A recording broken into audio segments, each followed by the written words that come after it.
5.56 mm INSAS rifle का IP. शुरू का काम। सबसे पहले क्लास की गिनती, ग्रुपों में बांट, हथियार और सामान का निरीक्षण जो कि क्लास से करवाया जाएगा और बंदोबस्त की कार्रवाई दिखाई जाएगी। दोहराई। क्वेश्चन नंबर 1, 300 मीटर पर तेज दौड़ते टारगेट के लिए कितने लीड आगे शिस्त लिया जाता है? 9 लीड आगे शिस्त लिया जाता है। क्वेश्चन नंबर 2, साइट अलाइनमेंट और साइट पिक्चर में किसकी अहमियत ज़्यादा है? उत्तर, साइट अलाइनमेंट की अहमियत ज़्यादा है। पहुंच। 5.56 mm इंसास राइफल गैस के दबाव और रिकॉइल स्प्रिंग की ताकत से काम करने वाला हथियार है। इससे हम सिंगल शॉट और 3 राउंड कंट्रोल बर्स्ट फायर कर सकते हैं। इसलिए हर फायरर को भरना और खाली करने सीख लेना ही काफ़ी नहीं है, बल्कि इसकी चाल और रोकों के बारे में जानकारी होना निहायत ज़रूरी है, ताकि लगातार फायरिंग से इसमें चंद एक रोकें पड़ सकती हैं। पड़ने वाली रोकों को आसानी से दूर कर सकता है, लेकिन यह तभी संभव है जबकि हर एक जवान ने स्क्वाड पोस्ट ट्रेनिंग के दौरान अच्छी सिखलाई पाई हो। इन्हीं बातों को मद्देनजर रखते हुए सुने सबक का उद्देश्य। 5.56 mm इंसास राइफल की चाल, पड़ने वाली रोकें और उन्हें दूर करने का तरीका सिखाना है। उद्देश्य दोबारा सुने। 5.56 mm इंसास राइफल की चाल, पड़ने वाली रोकें और उन्हें दूर करने का तरीका सिखाना है। सामान। 5.56 mm INSAS rifle, magazine, drill cartridge, 1x1 target, accessory bag,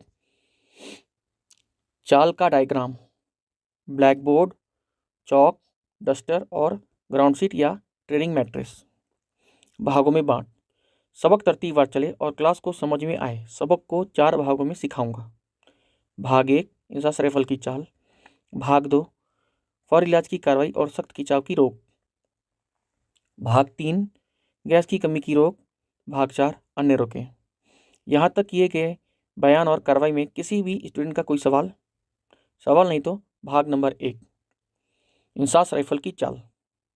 INSAS rifle की चाल भी एसएलआर की तरह 8 एक्शन में पूरी होती है। इसको आप मेटालिक बोर्ड पर बने डायग्राम की मदद से समझें। Fire, unlock, extract, cock, eject, feed, load और लॉक। चाल के डायग्राम में किसी भी स्टूडेंट का कोई सवाल नहीं तो चाल बताऊं इससे पहले जरूरी समझता हूं कि चाल में काम आने वाले हिस्से पुर्जों का नाम बता दूं, ताकि आपको चाल समझने में आसानी हो। चाल में काम आने वाले हिस्से पुर्जों को देखने के लिए क्लास ग्राउंड शीट के अगले किनारे पर स्थान लो। Change lever, trigger, hammer, firing pin, chamber वाला round, gas vent, gas plug, gas cylinder, piston extension, cam way, locking lug, barrel locking lug, rotating bolt, recoil spring, barrel locking surface. INSAS rifle की चाल। Fire. जब एक firer change lever की position S से R या B पर करके trigger press करता है तो हैमर आज़ाद होकर फायरिंग पिन पर चोट मारता है, जिससे फायरिंग पिन अपने सुराख से निकलकर राउंड के प्राइमर पर ठोकर मारता है और राउंड फायर हो जाता है। इससे फायर का एक्शन कहते हैं। अनलॉक। फायर हुए राउंड से पैदा हुई गैस बुलेट को आगे बैरल में ढकेलती है। यूं ही बुलेट गैस वेंट के पास से होकर गुजरता है। कुछ गैस वेंट के होल से सिलेंडर में दाखिल हो जाती है। सिलेंडर में दाखिल गैस पिस्टन हेड पर दबाव डालता है, जिससे पिस्टन एक्सटेंशन पीछे की हरकत करता है। पिस्टन एक्सटेंशन के पीछे की हरकत के दौरान रोटेटिंग बोल्ट का कैमवे में दाहिने से बाएं इतना घूमता है कि रोटेटिंग बोल्ट के locking lug barrel extension locking surface से अलग हो जाते हैं। इस कार्रवाई को अनलॉक का एक्शन कहते हैं। एक्सट्रैक्ट। अनलॉक होने के बाद रोटेटिंग बोल्ट और पिस्टन एक्सटेंशन एक साथ पीछे की हरकत करते हैं। इसी दौरान एक्सट्रैक्टर फायर केस को अपने मुंह में पकड़कर पीछे लाता है। इस कार्रवाई को एक्सट्रैक्ट की कार्रवाई कहते हैं। कॉक। चाल वाले पुर्जों की हरकत लगातार जारी रहती है। इसी दौरान पिस्टन एक्सटेंशन का स्टेम शुरू में हैमर को थोड़ा नीचे दबाता है। बाद में पिस्टन एक्सटेंशन का बॉटम सरफेस हैमर को पूरा नीचे दबा देता है, जिससे सेफ्टी सीयर के नोज का मिलाप हैमर वेंट से हो जाता है। इस कार्रवाई को कॉक का एक्शन कहते हैं।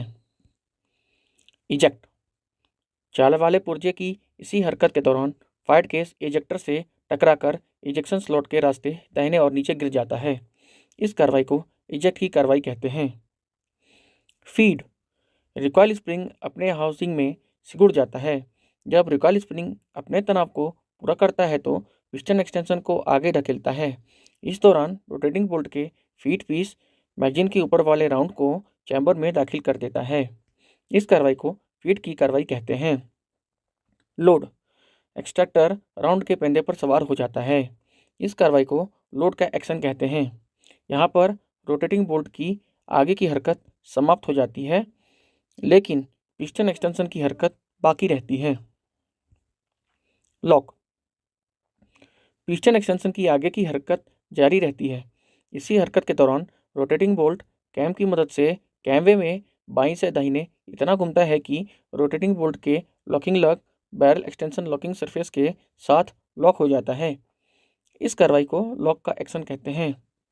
लॉक होने के बाद भी पिस्टन एक्सटेंशन की कुछ हरकत बाकी रहती है। जब पिस्टन एक्सटेंशन अपनी आखिरी हरकत पूरा करता है तो पिस्टन एक्सटेंशन का निचला, पिछला और दाहिना पहलू सेफ्टी सीयर हेड पर दबाव डालता है, जिससे सेफ्टी सीयर की नोच हैमर वेंट से अलग हो जाती है और राइफल दोबारा फायर के लिए तैयार हो जाता है। इसके बाद सेक्शनाइज्ड राइफल पर बयान के साथ नमूना देना है। यह था भाग नंबर 1 का नमूना। अभी होगा इसी का अभ्यास। पूरे क्लास से इसका अभ्यास कराया जाए। अभी सिखाऊंगा भाग नंबर 2, फॉर इलाज से रोगों को दूर करना। ये कार्रवाई किस प्रकार की जाती है, इसी कार्रवाई का नमूना मैं आपको हथियार पर बयान के साथ दूंगा। आप देखें तथा समझें। फॉर इलाज की कार्रवाई और सख्त खिंचाव की रोक। भार 200, रेडी, सामने टारगेट, फायर। सुने, इस प्रकार ट्रिगर दबाने से अगर राइफल फायर ना करे या फायर करते करते रुक जाए तो फौर इलाज की कार्रवाई करें। करने का तरीका, सबसे पहले कलमे वाली उंगली को ट्रिगर से बाहर करें। राइफल को कंधे से नीचे लाएं। राइफल को कॉक करें। होल्डिंग ओपनिंग डिवाइस को लगाएं। मैगजीन कैच को दबाते हुए मैगजीन को उतारें। पॉच में बंद करें। पॉच से भरी हुई मैगजीन को लें। मैगजीन का मुलायजा करते हुए मैगजीन वे में दाखिल करें। यकीन करें कि मैगजीन ठीक तरह से बैठ गया है। पुर्जों को आगे जाने दें। बट कंधे का मिलाप करें। राइफल को फायर में शामिल करें। राइफल ठीक फायर करेगा। इस प्रकार एक बार राइफल को कॉक करने और मैगजीन की बदली करने से 3 प्रकार की रोकें दूर होती हैं। मैगजीन की रोक, मिस फायर और बॉडी में अटका हुआ राउंड या फायर केस। फौरी इलाज की कार्रवाई में किसी भी स्टूडेंट का कोई सवाल? सख्त खिंचाव की रोक को दूर करना।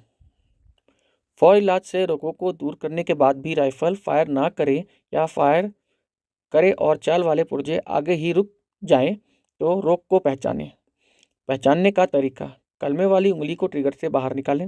राइफल को कंधे से नीचे लाएं और कॉक करें। देखने में आया आसानी से कॉक नहीं तो राइफल को नीचे रखें। दोनों हाथों की मदद से नीलिंग पोजीशन इख्तियार करें। राइफल को उठाएं। राइफल 45 डिग्री के एंगल में आसमान को पॉइंट करती हुई। बाएं हाथ की पकड़ फोरहैंड गार्ड पर, चारों उंगलियां बाहर से, अंगूठा बैरल को पॉइंट करता हुआ। मैगजीन बाएं तरफ और इजेक्शन स्लॉट नीचे की तरफ। दाहिना घुटना पूरा दाहिने, बट दाहिने घुटने के साथ लगा हुआ। दाहिना घुटना बट को पीछे जाने से रोकता है। दाहिने हाथ के अंगूठे और उंगली की मदद से कॉकिंग हैंडल को खड़ा करें। दाहिने हाथ की चारों उंगलियों का हुक बनाते हुए राइफल को कॉक करें। यकीन करें कि सख्त खिंचाव की रोक दूर हो गई है। राइफल को नीचे रखें। दोबारा पहले वाला इख्तियार करें। बट कंधे का मिलाप करें। राइफल को फायर में शामिल करें। राइफल ठीक फायर करेगी। सख्त खिंचाव की रोक पड़ने के कारण, गंदा चैम्बर, एमनेशन का मैला होना। यहाँ तक कि कार्रवाई में किसी भी स्टूडेंट का कोई सवाल नहीं तो राइफल ठीक फायर करता, खाली कर। ये था भाग 2 का नमूना। अभी होगा इसी का अभ्यास। अभ्यास के लिए आदेश इस प्रकार होंगे। राइफल ठीक फायर करता रुकता के आदेश पर आप फौरी इलाज की कार्रवाई में कॉक तक की कार्रवाई करेंगे। मैं मुनासिब रोग का नाम लूँगा, आप रोग को समझकर उसे दूर करेंगे। जैसे कि मैगजीन की रोग के आदेश पर आप मैगजीन की बदली करेंगे। बॉडी में अटका हुआ राउंड या फायर केस के आदेश पर आप बॉडी को क्लियर करेंगे। इजेक्ट हुआ राउंड के आदेश पर आप राउंड के प्राइमर का चेक करेंगे। कॉक नहीं के आदेश पर शक खिंचाव की रोक समझकर दूर करेंगे। आदेशों में किसी भी स्टूडेंट का कोई सवाल पूरे क्लास से अभ्यास कराया जाएगा। भाग 3, गैस की कमी की रोक को दूर करना। फौरी इलाज की कार्रवाई और शक खिंचाव के रोक को दूर करने के बाद भी अगर राइफल फायर ना करे या करते करते 1-2 राउंड के बाद रुक जाए तो कार्रवाई गैस की कमी की रोक को समझकर करें। करने का तरीका: सबसे पहले कलमे वाली उंगली को ट्रिगर से बाहर निकालें, राइफल को कंधे से नीचे लाएं, दाहिने टर्न करते हुए राइफल को कॉक करें, पुर्जों को आगे जाने दें, चेंज लीवर की पोजीशन एस पर करें, राइफल को दाहिने बगल में लाएं, गैस रेगुलेटर की पोजीशन का मुलाहिजा करें। अगर गैस रेगुलेटर की पोजीशन लो पर हो तो किसी साफ कपड़े या चिंदी की मदद से लो से हाई पर करें। यदि गैस रेगुलेटर की पोजीशन पहले ही हाई पर हो तो गनेट साइड को 60 डिग्री के एंगल पर खड़ा करें। पतले वाली ड्रिफ्ट की मदद से गैस वेंट और गैस प्लग के होल की सफाई करें। गनेट साइड को पूरा नीचे बैठा दें। गैस रेगुलेटर की पोजीशन को कपड़े या चिंदी की मदद से हाई से लो पर करें। हाई से लो पर किया आप ध्यान रहे हाथ बैरल के साथ टच नहीं होना चाहिए। चेंज लीवर की पोजीशन को पहले वाली पोजीशन पर करें। राइफल को कंधे पर ले जाएं, दुरुस्त शिस्त लें और फायर करें। राइफल ठीक फायर करेगा। गैस की कमी की रोक पड़ने के कारण: गैस का ज़्यादा फॉलिंग होने से गैस वेंट के होल का बंद हो जाना। यहाँ तक कि कार्रवाई में किसी भी स्टूडेंट का कोई सवाल नहीं तो राइफल ठीक फायर करता खाली कर। ये था भाग 3 का नमूना। अभी होगा इसी का अभ्यास। अभ्यास के लिए आदेश इस प्रकार होंगे: राइफल ठीक फायर करता रुकता 1-2 राउंड के बाद रुकता के आदेश पर आप गैस की कमी की रोक समझकर कार्रवाई करेंगे। आदेशों में किसी भी स्टूडेंट का कोई सवाल पूरे क्लास से अभ्यास कराया जाए। भाग 4, अन्य रोकें दूर करने का तरीका। फौरी इलाज की कार्रवाई और सख्त खिंचाव और गैस की कमी के रोक को दूर करने के बाद भी अगर राइफल फायर ना करे या फायर तो करे लेकिन चाल वाले पुर्जों में भिन्न भिन्न प्रकार की आवाज़ें आए तो बॉडी चैम्बर के रोकों को समझकर दूर करें।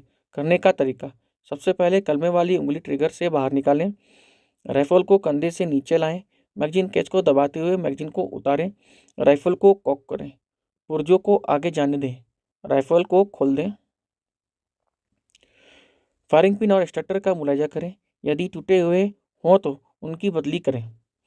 अभी के लिए फायरिंग पिन स्टार्टर ठीक तो हो सकता है बॉडी चैम्बर की रोक: दोनों हाथों से पिस्टल ग्रिप से राइफल को पकड़ें और राइफल को जिस्म से आगे करते हुए बॉडी और चैम्बर का मुलायजा करें।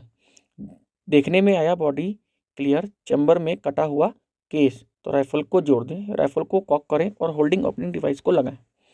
क्लियरिंग प्लग को लें। क्लियरिंग प्लग के 3 बड़े हिस्से पुर्जे, बेस, स्लीव और सेंटर पिन। यहाँ पर क्लास को खोल कर दिखाना है। बेस और सेंटर पिन को टाइट करें। दाहिने हाथ की अंगूठे और अंगुली की मदद से चैम्बर में दाखिल करें। पुर्जों को आगे जाने दें। राइफल को कॉक करें और होल्डिंग ओपनिंग डिवाइस लगाएं।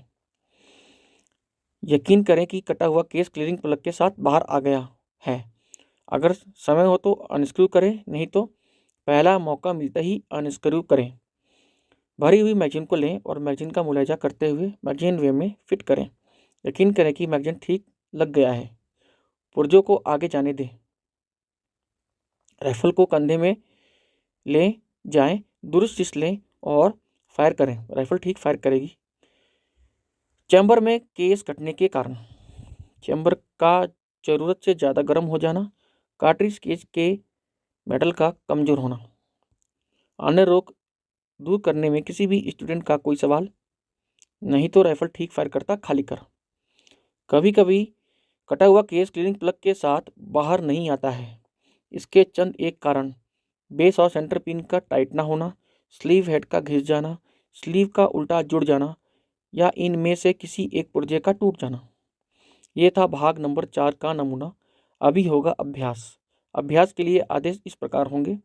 राइफल ठीक, फायर करता रुकता, फायर नहीं के आदेश पर अन्य रोके समझकर दूर करेंगे। आदेशों में किसी भी स्टूडेंट का कोई सवाल, पूरे क्लास से अभ्यास कराया जाएगा। संक्षेप। शुरू में क्लास की गिनती ग्रुपों में बांट किया गया। हथियार और सामान का निरीक्षण क्लास के द्वारा किया गया।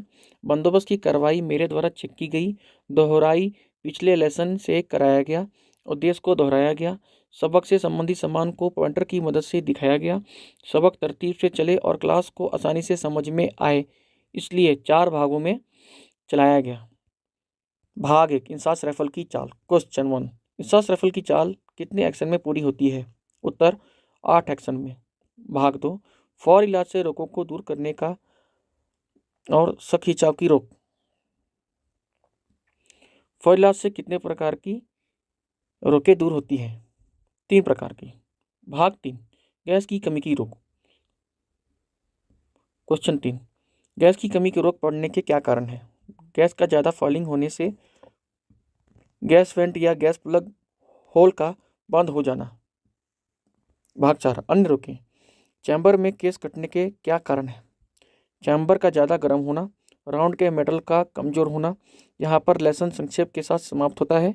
अभी भी पूरे लेसन में किसी भी स्टूडेंट का कोई सवाल? आपका